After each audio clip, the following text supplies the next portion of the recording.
For too long, the world has watched as hope for justice in Palestine fades under the weight of occupation and despair. Gaza lies in ruins, families torn apart, dreams crushed. Yet, a seismic shift is coming, one that could shake the foundations of a regime built on denial. Why is Israel's leader losing his grip? Stay tuned in to find out. On July 24, 2025, France's President Emmanuel Macron dropped a bombshell. France will recognize Palestine as a state at the United Nations in September. This makes France the first G7 nation to take this bold step, a direct slap to Israel's Prime Minister, Benjamin Netanyahu. Macron called for an immediate ceasefire in Gaza, the release of hostages, and massive aid to a starving population. He's pushing for a rebuilt Gaza and a Palestinian state that respects Israel's security.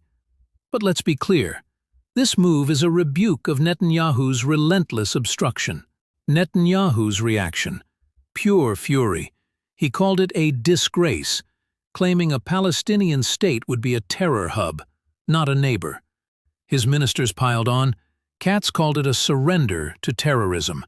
Smotrich pushed for annexing the West Bank, and Saar labeled it absurd.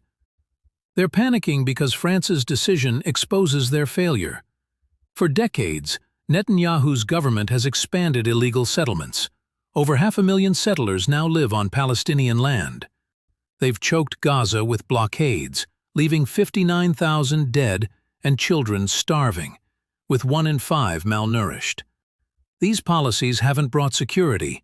They've isolated Israel. Even allies like the European Union are cheering France on, with Norway, Ireland, and Spain already recognizing Palestine. Saudi Arabia and Jordan hailed the move, signaling a growing global tide. This isn't just about France, it's about a world fed up with Netanyahu's playbook. His rejection of a two-state solution, his obsession with settlements, his refusal to negotiate in good faith. It's all crumbling. Macron's call to demilitarize Hamas and rebuild Gaza shows a path forward, one that prioritizes Palestinian lives over endless war. Palestinians are celebrating. Hussein al-Sheikh, deputy to Mahmoud Abbas, thanked France for upholding their right to exist. Even Hamas called it a step toward justice. This is what scares Netanyahu, a world starting to see through his narrative. Netanyahu wants you to believe Palestine's statehood threatens Israel's existence. But what threatens peace is his government's refusal to face reality. The Palestinian Authority supports a two-state solution, yet Israel's actions, demolishing homes, seizing land, sabotage it daily. France's move isn't just symbolic, it's a signal that time's running out for leaders who thrive on division. So what's next? Will more countries follow France, or will Netanyahu's influence hold them back?